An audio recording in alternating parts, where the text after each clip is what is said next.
La conocí en un lugar donde reinaba el silencio, donde los muros eran altos y el aire estaba cargado de algo que no podía nombrar. Llevaba años allí, encerrada, oculta del mundo. Alguna vez fue Catherine Smith, pero ahora era Hermana Catherine de Cristo, una novicia carmelita, una mujer que lo había abandonado todo. Su historia me inquietaba, no por su fe, sino por lo que había dejado atrás.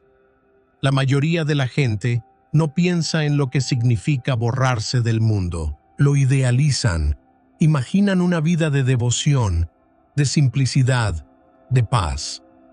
Pero la realidad era mucho más oscura. No fue una decisión que tomé de la noche a la mañana, me dijo con voz baja y deliberada. Luché con ello durante años. Catherine no había crecido en una familia católica. De hecho, apenas se hablaba de Dios en su hogar. Pero a los 18 años, algo la llamó. No podía explicarlo, no de una manera lógica. Era como un susurro en su mente, tirando de ella hacia algo que no comprendía. Al principio lo ignoré, admitió. Tenía planes. Quería casarme, tener hijos. Ese era mi sueño, pero el sueño comenzó a desmoronarse. Me encontré con un libro sobre los carmelitas para un proyecto escolar, dijo. No sé por qué, pero seguí leyendo. Había algo en su forma de vida que me fascinaba y al mismo tiempo me repugnaba. La idea de ello me ponía la piel de gallina, pero no podía apartar la vista. A lo largo de los años, la fascinación creció. Se convirtió en una obsesión. Lo odiaba, confesó. Odiaba cuánto me llamaba. Luchó contra ello. Salió con chicos. Trató de construir una vida fuera de la iglesia, pero algo seguía arrastrándola de vuelta. El llamado se volvió más fuerte, más insistente, hasta que un día cedió. Cuando crucé esas puertas, dijo, supe que mi vida ya no me pertenecía. El monasterio era diferente a todo lo que había conocido. Altos muros, puertas cerradas, un lugar donde el tiempo parecía detenido, donde el mundo exterior dejaba de existir. La puerta se cerró detrás de mí, susurró, y sentí como si hubiera pisado otro planeta. Esperaba sentir miedo. En cambio, sintió paz. Una paz extraña, antinatural. Debería haber estado aterrorizada, dijo, pero no lo estaba, y eso era lo que más la asustaba. La llevaron a una pequeña habitación, sin ventanas, solo una silla de madera, una mesa y 2 pares de tijeras. No entendí al principio, dijo. Luego me di cuenta de que iban a cortarme el cabello. Siempre había sabido que sucedería, pero saberlo y experimentarlo eran 2 cosas diferentes. No era solo cabello, susurró. Era mi identidad, mi conexión con el mundo exterior, mi feminidad. Con cada tijeretazo, una parte de ella caía al suelo. Recuerdo mirar los mechones en el suelo, dijo. Se sentía como ver a mi antiguo yo siendo borrado. Luego vino el hábito. Me lo colocaron encima, recordó, y sentí algo, no miedo, no arrepentimiento. Paz, susurró. Una paz profunda, antinatural, y esa paz nunca la abandonó, o al menos eso era lo que se decía a sí misma. La vida dentro del monasterio era un mundo aparte del que había dejado atrás. Nos despertamos a las 6 de la mañana todos los días, explicó. Lo primero que hacemos es rezar. 7 veces al día. Las campanas sonaban, llamando a las hermanas a la oración. Era implacable, ineludible. Al principio me costó, admitió. El silencio era ensordecedor. Sin teléfonos, sin música, sin conversaciones triviales. Solo el sonido de pasos sobre el suelo de piedra, el ocasional susurro de hábitos rozando las paredes. No te das cuenta de cuánto ruido llena tu vida hasta que desaparece, dijo. La ausencia de sonido te cambia, te despoja de todo. No hay nada que te distraiga de tus pensamientos, explicó. Nada que los ahogue. Por la noche, acostada en su celda, los escuchaba. las voces en su mente, las dudas, los recuerdos, los susurros de una vida que había dejado atrás. Era como si intentaran arrastrarme de vuelta, admitió, como si no quisieran que olvidara, pero olvidar era la única forma de sobrevivir. Había reglas, demasiadas reglas. No se nos permite tocar a nadie, me dijo, ni siquiera a nuestras propias familias. Una vez al mes, las hermanas podían ver a sus seres queridos, pero incluso entonces había barreras. Ningún contacto físico, ningún abrazo. La primera vez que vi a mi madre después de entrar, quise extender la mano hacia ella, dijo, pero no podía. Observó cómo su madre presionaba sus manos contra el metal frío, sus ojos llenos de algo que no podía nombrar. Fue la primera vez que la vi llorar, susurró. Había renunciado a más que solo su familia. Había renunciado a todo. Habló de la tentación, no en la forma en que la mayoría de la gente lo piensa, sino en las pequeñas maneras silenciosas en que se colaba. Hubo momentos, admitió, en los que veía a los sacerdotes más jóvenes y sentía algo que no se suponía que debía sentir. No era lujuria, no exactamente. Un anhelo, dijo, un deseo de conexión, de algo más. No era la única. Podía verlo en las otras hermanas. La forma en que algunas evitaban mirar a los sacerdotes a los ojos. La forma en que sus manos temblaban cuando se arrodillaban en confesión. No hablamos de ello, dijo, pero todas lo sabemos. El deseo no moría al entrar al monasterio. Solo se transformaba. Se convierte en otra cosa, explicó. Algo más profundo, algo más peligroso. Una batalla no contra la carne, sino contra la mente. Y esa es una guerra que libramos todos los días. Me habló sobre el muro. Es más que solo piedra y ladrillo, dijo. Es un símbolo, una barrera entre nosotras y el mundo. Había estado frente a él una vez, mirando hacia arriba. Por un momento, admitió, imaginé cómo sería escalarlo, salir, escapar. Pero entonces el pensamiento desapareció, dijo, y me alejé. Había hecho su elección. Si había elegido la salvación o una prisión de su propia creación, era algo que ni siquiera ella estaba segura de saber. Su voz bajó, sus manos se entrelazaron en su regazo. No me arrepiento de mi elección, dijo. Pero entonces, después de una larga pausa, susurró, o al menos, eso me digo a mí misma. Y en el silencio que siguió, no estaba seguro de si la creía. La vida en el monasterio estaba diseñada para despojar a una persona de su individualidad. Todo estaba regulado, estructurado para moldearlas en la imagen de la obediencia absoluta. 7 veces al día, las campanas sonaban, llamándolas a la oración. No había margen para la distracción. No había espacio para los pensamientos rebeldes. Al principio, el silencio era ensordecedor, admitió. Pensé que me volvería loca, sin conversaciones, sin música, solo el sonido del viento contra los muros de piedra y el ocasional susurro de telas al moverse. Trató de explicarme el poder del silencio, cómo se suponía que debía traer claridad, cómo debía ser una puerta hacia Dios. Pero vaciló. A veces, confesó, no sentía que Dios estuviera en el silencio. Era en el silencio donde llegaban los pensamientos, oscuros, invasivos, no deseados. Pensamientos que no debía tener, deseos que no debía sentir. Soñaba, admitió, casi con vergüenza.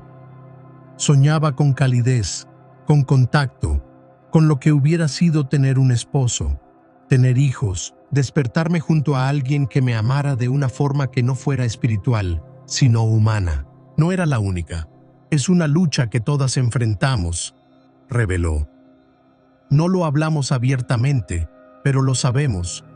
Lo vemos en los ojos de las demás, en la manera en que algunas evitan mirar al sacerdote joven durante la confesión, en la forma en que nuestras manos tiemblan cuando recordamos lo que dejamos atrás. Y sin embargo, no había escape. Escogimos esto, dijo.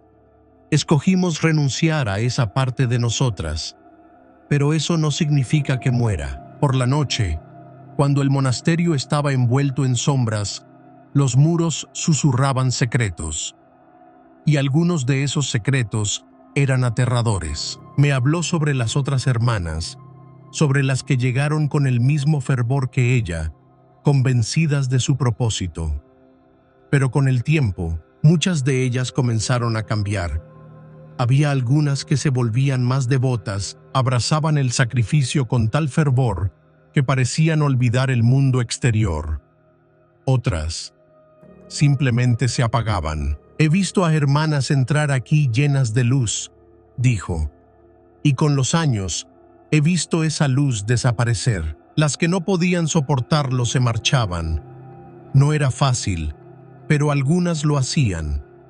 A veces se les permitía irse, otras veces desaparecían. La primera vez que una de nosotras desapareció sin explicación, sentí que algo estaba mal, me dijo. Era mi amiga. Hablábamos por las noches, susurrando nuestras dudas, nuestras esperanzas. Y un día, ella ya no estaba. Preguntó por ella, pero no recibió respuestas. Nos dijeron que se había ido a otro convento, explicó, pero nunca nos dijeron cuál. Nunca nos dijeron por qué. Aprendió a no hacer demasiadas preguntas. Había reglas, muchas reglas. No se nos permite tocarnos, explicó. No podemos abrazarnos, ni siquiera tomarnos de las manos. Y con la familia, las reglas eran aún más estrictas. Una vez al mes, las hermanas podían ver a sus seres queridos, pero con una barrera entre ellas, ningún contacto físico. La primera vez que vi a mi madre después de entrar al monasterio, quise abrazarla, dijo, pero no podía. Miró a través de la reja de metal, viendo las lágrimas en los ojos de su madre, sintiendo la distancia que era más profunda que la que imponían las paredes de piedra. Ella no lo entendía, susurró. No entendía por qué había escogido esto. A veces ella tampoco lo entendía. El muro del monasterio era alto, pero no lo suficiente como para mantener alejados los pensamientos que la atormentaban por las noches. Había noches en las que me acostaba y pensaba en la vida que dejé atrás, admitió. Había querido casarse, había querido ser madre, y aunque pensaba que había dejado esos sueños atrás, no habían desaparecido por completo. A veces envidio a las mujeres afuera, confesó, las que tienen esposos, las que tienen familias, las que tienen amor. Le habían enseñado que lo que había dejado atrás era por algo mayor, que al renunciar al amor terrenal había ganado algo divino. Pero a veces, susurró, me pregunto si cometí un error. Su voz se quebró en la última palabra, tragó saliva y sacudió la cabeza. No, se corrigió. Este es mi lugar. Lo dijo como si fuera una oración, pero no estaba segura de creerlo. Había un lugar en el monasterio que era solo suyo. Vengo aquí muchas veces al día, dijo, guiándome por un estrecho pasillo de piedra. Es el único lugar que me pertenece completamente. Abrió una puerta de madera pesada, revelando una pequeña habitación sin ventanas. Una única vela parpadeaba en la oscuridad.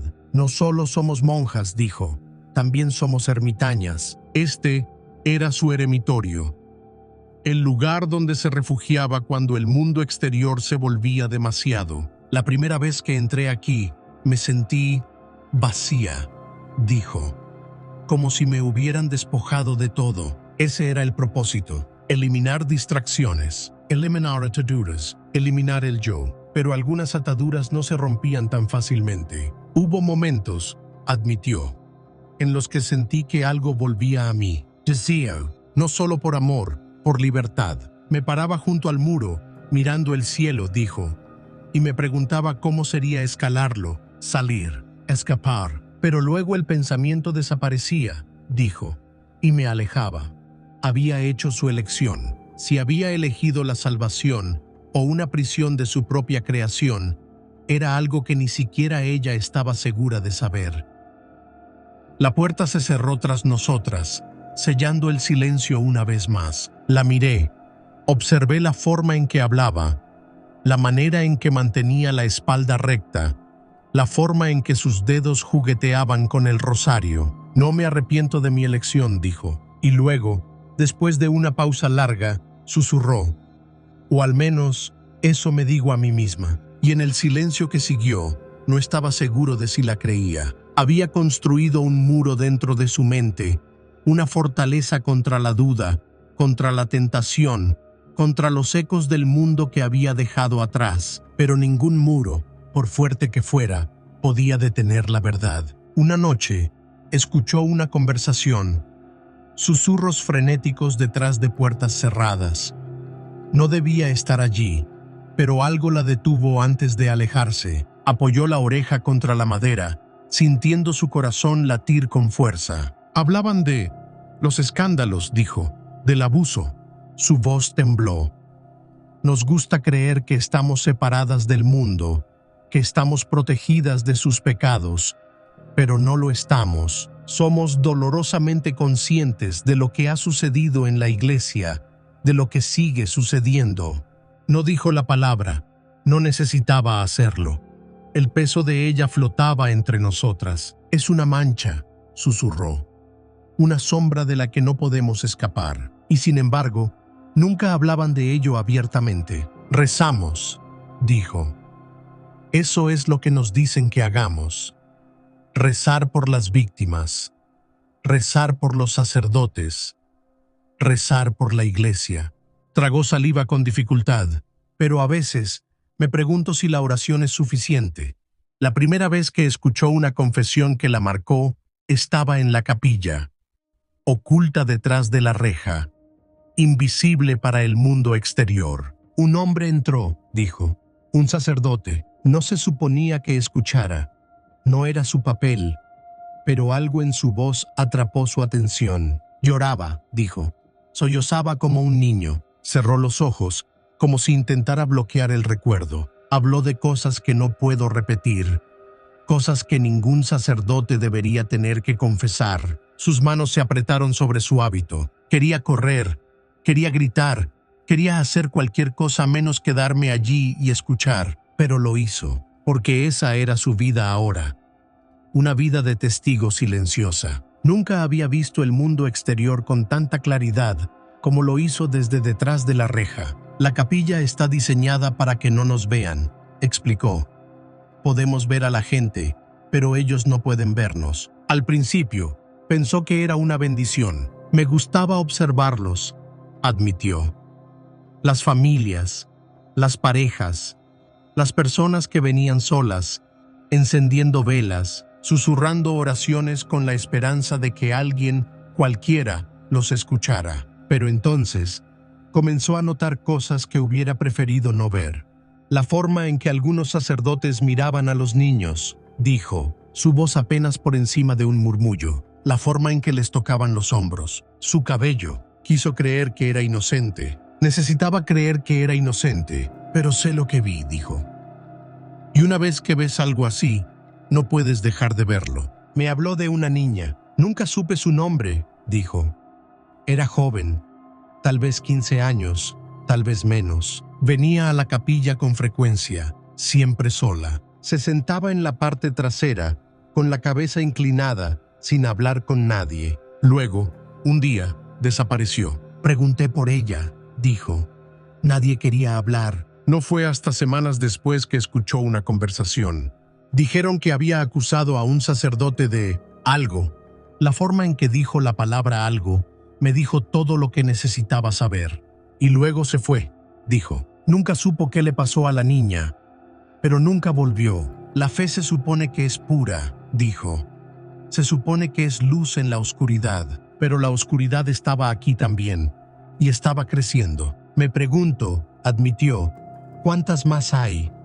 ¿Cuántas más voces que nunca fueron escuchadas? El silencio del monasterio debía traer paz, pero ahora se sentía como otra cosa por completo. Se sentía como complicidad. Había hecho un voto de obediencia. Nos enseñan a confiar en la iglesia, dijo, a confiar en que se hará justicia. Pero, ¿qué pasa cuando la iglesia es la que necesita ser juzgada? ¿Qué pasa?, preguntó. Cuando las personas en las que confiamos para guiarnos son las que más necesitan redención.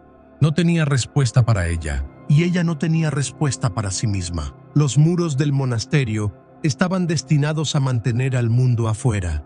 Pero, ¿qué pasa cuando el verdadero peligro ya está adentro? Su voz descendió a un susurro. He perdido hermanas, admitió. Algunas se fueron voluntariamente, otras sacudió la cabeza. No hablan de ellas, dijo. Una vez que te vas, es como si nunca hubieras existido, pero ella las recordaba. A una, en particular, era mi amiga más cercana, dijo. Entramos en la misma época, eran inseparables. Rezaban juntas, trabajaban juntas, susurraban en la oscuridad cuando el silencio se volvía demasiado pesado, y luego un día se fue, sin explicación, sin despedida. Pregunté por ella, dijo. Me dijeron que había sido llamada a otro lugar, pero nunca lo creyó. Creo que vio algo que no debía ver, dijo. Creo que hizo demasiadas preguntas, y ahora había desaparecido. Me miró entonces, y por primera vez vi algo en sus ojos que no había visto antes. Miedo. A veces me pregunto, susurró, si seré la siguiente. Rió, pero el sonido era vacío. No, se corrigió. Eso no es cierto. Se inclinó hacia adelante, bajando aún más la voz. La verdad es, admitió, que a veces me pregunto si debería serlo. Dejó que las palabras flotaran entre nosotros, el peso de ellas apretando el aire. No supe qué decir, y tal vez ya no quedaba nada por decir. Había pasado años convenciéndose de que había tomado el camino correcto, de que el sacrificio valía la pena, de que al renunciar a todo, al amor, a la familia, a la libertad, había ganado algo más grande. Pero ahora no estaba segura. La fe había sido su ancla, lo que la mantenía firme, pero ¿qué sucede cuando esa ancla comienza a soltarse? ¿Qué pasa cuando lo que se suponía que debía traer paz empieza a sentirse como una jaula? Me contó sobre la primera vez que realmente se cuestionó si podía quedarse. No fue durante las noches interminables en las que permanecía despierta con pensamientos que no debía tener. No fue durante las confesiones que la dejaron con la piel de gallina, ni cuando las hermanas que preguntaban demasiado desaparecían en silencio. Fue algo mucho más simple. Era un domingo, dijo, con la mirada perdida, como si todavía pudiera ver el recuerdo suspendido en el aire. El día en que las familias podían visitarnos. Estaba caminando por el patio cuando los vio. Una pareja joven, marido y mujer, sentados en un banco, hablando en voz baja. Él tenía el brazo alrededor de ella, con la mano apoyada suavemente en su hombro. No había nada inusual en ello. Solo un simple gesto de protección, de cercanía. Pero algo dentro de ella se rompió. Me detuve, admitió. Me quedé allí, mirándolos. Era la intimidad, el vínculo silencioso y natural entre ellos, la forma en que compartían el espacio sin miedo, sin restricciones. Nunca había conocido ese tipo de cercanía, y ahora nunca lo haría. Me sentí como una intrusa, dijo, sacudiendo la cabeza, como si estuviera mirando algo prohibido. Se alejó rápidamente, con el corazón latiéndole con fuerza en el pecho, con la vergüenza quemándole la piel. No porque hubiera hecho algo malo, sino porque, por primera vez, comprendió realmente cuánto había perdido. Esa noche, volvió a su celda y lloró. Era un llanto que la dejó vacía, que la despojó de todo. Agarró su rosario, susurrando oraciones, pero se sintieron huecas, como si estuviera hablando en el vacío. Le pedí a Dios que se lo llevara, confesó. El anhelo, la duda, la parte de mí que todavía quería otra vida, pero no lo hizo. Y eso la aterrorizó, porque si todavía quería, si todavía anhelaba, ¿qué significaba eso? Había pasado años creyendo que el deseo era una prueba, una tentación que debía superar. Pero ¿y si el verdadero desafío no era negarlo, sino entender por qué estaba ahí? Las preguntas la atormentaban, pesadas y constantes. Le habían enseñado que el sufrimiento era parte de la devoción, que el dolor del sacrificio era una señal de su fe. Pero, ¿lo era realmente? ¿O simplemente estaba sufriendo sin propósito? Trató de apartar los pensamientos, pero la seguían. En sus oraciones, en su trabajo, en el silencio que antes le brindaba consuelo, pero que ahora la asfixiaba. Empezó a notar cosas que antes no había visto. Las pequeñas vacilaciones en las voces de las otras hermanas, la manera en que algunas evitaban mirarse entre sí, como si compartieran una culpa tácita. El destello de algo, arrepentimiento tal vez, en los ojos de las monjas mayores que llevaban décadas allí. ¿Alguna vez se habían sentido como ella? ¿Alguna vez habían estado al borde de la duda, preguntándose si habían cometido un error y si lo habían hecho? ¿Por qué se quedaron? Quiso preguntar. Quiso decir las palabras en voz alta, pero el miedo a la respuesta la mantuvo en silencio. ¿Por qué? ¿Y si le decían la verdad? ¿Y si le decían que la duda nunca desaparecía? ¿Y si le decían que se quedaron, no porque estaban seguras, sino porque irse era imposible? El pensamiento le hizo sentir un nudo en el pecho. Había creído que si se quedaba el tiempo suficiente, si rezaba con suficiente fervor, las preguntas desaparecerían, que un día despertaría y sentiría solo paz. Pero ahora, no estaba segura de que ese día llegara jamás. No estaba segura de que aún creía en ello. Pensó en irse. Cada vez más, la idea se colaba en su mente. Se imaginó caminando por las puertas del monasterio, volviendo al mundo que había dejado atrás. Pero luego, ¿qué? ¿A dónde iría? ¿Quién sería? Había pasado tanto tiempo siendo la hermana Catherine de Cristo. Ya no recordaba quién era Catherine Smith, y tal vez esa era la verdadera razón por la que se quedaba. No porque estuviera segura de su fe, no porque ya no anhelara la vida que dejó atrás, sino porque ya no sabía cómo existir fuera de esos muros. El monasterio se había convertido en su prisión, pero al menos en prisión sabías cuál era tu lugar. Le pregunté si alguna vez se iría. Vaciló, solo por un momento, solo el tiempo suficiente para que pudiera ver el conflicto en sus ojos. No lo sé, admitió. Tal vez. Sus dedos recorrieron las cuentas de su rosario, un hábito, un consuelo, un recordatorio de la elección que había hecho. O tal vez me quede, dijo en voz baja, y pase el resto de mi vida preguntándome si tomé la decisión correcta. No supe qué decir, porque por primera vez me di cuenta de que la fe no se trata de certeza. Se trata de aprender a vivir con las preguntas. Había pasado años convenciéndose de que había elegido el camino correcto, de que la renuncia era el precio a pagar por la paz interior, de que su sacrificio la acercaría a Dios. Pero ahora, algo dentro de ella se estaba quebrando.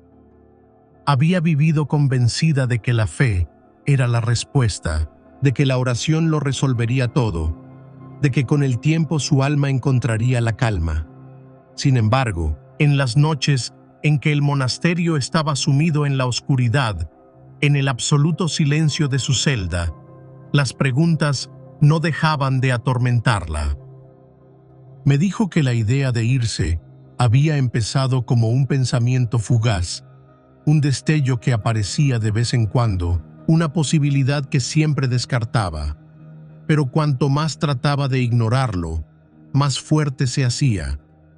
En las madrugadas en vela, se imaginaba a sí misma cruzando las puertas del monasterio, abandonando el hábito, caminando de vuelta al mundo real. Pero luego, ¿qué? Si me voy, ¿a dónde iría?, preguntó en voz baja. ¿Quién sería? ¿Cómo podría existir fuera de estos muros cuando ya no sé quién soy sin ellos? Su mayor miedo no era el abandono de la vida religiosa. No era perder su posición como hermana. Su mayor miedo era enfrentar la posibilidad de que había construido toda su identidad alrededor de algo que ya no tenía sentido. Me habló de los años que había pasado tratando de convencerse de que no anhelaba lo que había dejado atrás. Creía que con suficiente tiempo, suficiente oración, suficiente fe, el deseo desaparecería.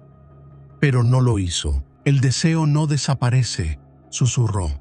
Solo se esconde, esperando el momento adecuado para recordarte que aún está ahí. El amor, la intimidad, la sensación de ser abrazada, de ser amada no solo por Dios, sino por otro ser humano. Todo eso todavía vivía dentro de ella. Era como un fantasma, un eco de una vida que nunca tuvo pero que aún anhelaba. Vi a una mujer con su esposo durante una visita familiar. Dijo, la voz temblorosa. Él tenía la mano sobre su hombro. Un gesto simple, natural, pero me sentí rota al verlo, porque me di cuenta de que nunca experimentaré algo así. Se había preparado para renunciar a los placeres del mundo, a los lujos materiales, a la libertad de una vida normal, pero no se había preparado para renunciar a algo tan humano, tan básico, como el contacto, la compañía, el amor compartido con alguien que pudiera mirarla a los ojos y verla como mujer, no solo como una servidora de Dios. Hubo una noche en particular que nunca olvidó. Estaba en mi celda, completamente a oscuras, recordó. Sentía la tela de mi hábito, la rigidez de la cama.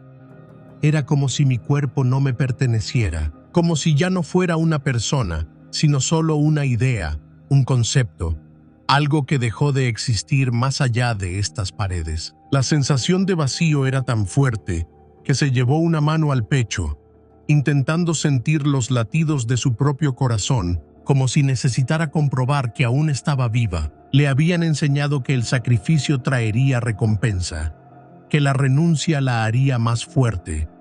Pero, ¿y si no era así? ¿Y si solo estaba renunciando a sí misma sin obtener nada a cambio? Pienso en todas las hermanas que han estado aquí por décadas, dijo. Las miro a los ojos y me pregunto, ¿todavía sienten lo mismo que yo? ¿Todavía luchan con esto? ¿O simplemente aprendieron a callarlo? Pero sabía que no podía preguntarles. Sabía que no podía decir estas cosas en voz alta, porque si lo hacía, si las palabras escapaban de sus labios, entonces tendría que enfrentar la realidad.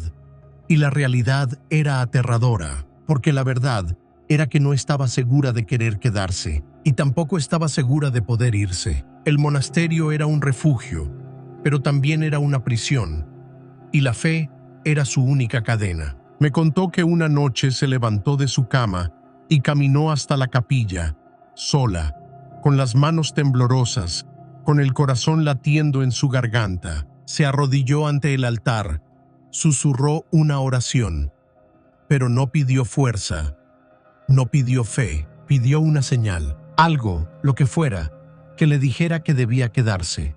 Esperó, pero no sintió nada, solo el frío de la piedra, la vastedad del silencio, la certeza abrumadora de que estaba completamente sola. No sé qué significa eso, admitió. Tal vez Dios ya no me escucha, o tal vez nunca lo hizo. Era la primera vez que pronunciaba esas palabras en voz alta. Las dejó suspendidas entre nosotros, como si esperara que yo pudiera darles algún significado, pero no podía, y ella lo sabía, así que simplemente sonrió.